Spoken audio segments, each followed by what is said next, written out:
അപ്പോൾ ഇന്നത്തെ ഒരു വീഡിയോയിൽ ഞങ്ങളിപ്പോൾ ഓൺലൈൻ ബിസിനസ് ആണല്ലോ. അപ്പോൾ ഈ ഒരു ഇ-കൊമേഴ്സ് ബിസിനസ് നടത്താൻ വേണ്ടിയിട്ട് ഞങ്ങളിവിടെ കുറച്ച് എക്യുപ്മെന്റ്സ് കാര്യങ്ങളൊക്കെ നമ്മൾ ഉപയോഗിക്കുന്നുണ്ട്. അപ്പോൾ അതെന്തൊക്കെയാണ് ഞാൻ ഈ വീഡിയോയിൽ നിങ്ങളെ കാണിച്ചത്. അപ്പോൾ നിങ്ങൾക്ക് പുതിയതായിട്ട് ഈ പരിപാടിയൊക്കെ ചെയ്യുമ്പോൾ നിങ്ങൾക്ക് ഉപകാരം വരും. അതുപോലെ തന്നെ വേറെ എന്തെങ്കിലും കാര്യങ്ങൾ, അതായത് ഇതിന് പുറമെ എന്തെങ്കിലും കാര്യങ്ങളൊക്കെ ഉണ്ടെങ്കിൽ അതിൽ കമന്റ് ഒക്കെ ഇട്ട് കഴിഞ്ഞാൽ അത് നിങ്ങൾക്ക് ഉപകാരപ്പെടും.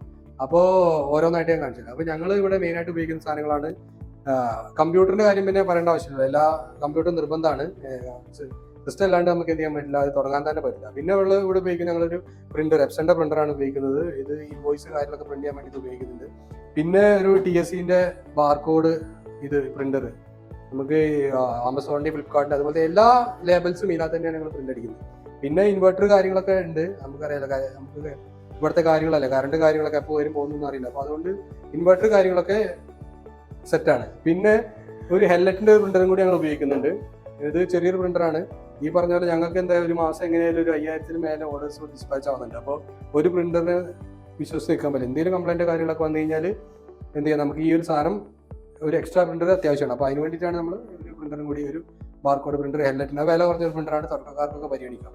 പിന്നെ ഇങ്ങനത്തെ ഈ സ്കാനറുകൾ നമുക്ക് ഡിസ്പാച്ചും റിട്ടേൺ ഒക്കെ വരുമ്പോൾ അത് മാർക്ക് ചെയ്യാൻ വേണ്ടിയിട്ട് ഇങ്ങനത്തെ വയറും വയറുടെ ഇല്ലാത്തൊക്കെ സ്കാനറുകൾ ഉപയോഗിക്കുന്നുണ്ട്. പാക്കിങ്ങിൽ നമ്മൾ അറിയാലോ, ഇത് സീലർ മെഷീൻ, നമ്മളെ ഇത് പാക്കറ്റൊക്കെ സീൽ ചെയ്യാൻ വേണ്ടി സീലർ മെഷീൻ ഉണ്ട്. പിന്നെ വെയിറ്റ് നോക്കാനായിട്ട് വെയിങ് മെഷീൻ. പിന്നെ ഇത് മറ്റേ നമ്മളെ ബാച്ച്, നമ്മൾ എക്സ്പയറി അങ്ങനത്തെ ബാച്ച് കോഡൊക്കെ അടിക്കാൻ വേണ്ടിയിട്ട് ഉപയോഗിക്കുന്നത് ബാച്ച് കോഡർ ഇല്ലേ, ആ സാധനമാണിത്. പിന്നെ ഇത് നമ്മളെ സീലർ, നമ്മളെ ബോട്ടിലിന്റെ മേലെ ഈ ഇതൊക്കെ സീൽ ചെയ്യാൻ വേണ്ടി ഉപയോഗിക്കല്ലോ. ഇതിന്റെ മുമ്പ് ഒരു വീഡിയോ ചെയ്തിട്ടുണ്ടായിരുന്നു. അപ്പോൾ ആ സീലറാണിത്. അതും പിന്നെ കുറെ ഡിസ്പെൻസറുകളുണ്ട്, ഇഷ്ടം പോലെ. നമ്മൾ എല്ലാത്തിലും വിൽക്കുന്നുണ്ടേ.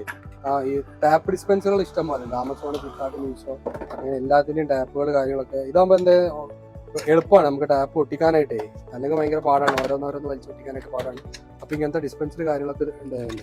പിന്നെ ഇത് കൂടാതെ പിന്നെ അത്യാവശ്യം ഓഫീസിൽ വേണ്ട കാര്യങ്ങളൊക്കെ ഉണ്ടല്ലോ, ഈ കത്രിക, അത് ടാപ്പ്, അങ്ങനത്തെ കാര്യങ്ങൾ, കോമൺ ആയിട്ടുള്ള കാര്യങ്ങൾ. മെയിനായിട്ട് ഇത്രയും കാര്യങ്ങളാണ് ഞങ്ങൾ ഇവിടെ ഇപ്പോൾ ഉപയോഗിക്കുന്നത്. അപ്പോൾ നിങ്ങൾ ഇതിന് പുറമെ ഇതൊക്കെ ചെറിയ സെറ്റപ്പുകളാണ്, വലിയ വലിയ കാര്യങ്ങളൊക്കെ വേറെ ഉണ്ടാവും. പക്ഷെ ഞങ്ങൾ ഉപയോഗിക്കുന്ന ഈ ചെറിയ സെറ്റപ്പിലാണ്, ഇത്രയും കാര്യങ്ങളാണ് ഞങ്ങൾ എക്യുപ്മെന്റ്സ് ആയിട്ട് ഉപയോഗിക്കുന്നത്. അപ്പോൾ നിങ്ങൾക്ക് എന്തെങ്കിലും കാര്യങ്ങളോ ഡൗട്ടോ കാര്യങ്ങളുണ്ടെങ്കിൽ കമന്റ് ചെയ്യുക. പിന്നെ ഈ ഒരു പ്രൊഡക്റ്റിന്റെ കാര്യം എന്തെങ്കിലും ലിങ്ക് വേണമെന്നുണ്ടെങ്കിൽ എന്ത് ചെയ്യുക, ലിങ്ക് എന്ന് പറഞ്ഞ കമന്റ് ഇട്ടാൽ ഞാൻ ഉപയോഗിക്കുന്ന മെയിൻ ആയിട്ട് പ്രൊഡക്റ്റ്, കമ്പ്യൂട്ടർ കാര്യങ്ങളൊന്നും വേണ്ടല്ലോ, നമുക്ക് പ്രിന്റർ, ബാർകോഡ്, അങ്ങനത്തെ സാധനങ്ങളൊക്കെ നിങ്ങൾക്ക് ലിങ്ക് വേണമെന്നുണ്ടെങ്കിൽ ലിങ്ക് എന്ന് പറഞ്ഞത് കമന്റ് ഇട്ടാൽ ഞാൻ അയച്ചുതരാം. DM കമന്റ് ഇട്ടാൽ ഞാൻ DM ചെയ്തുതരാം.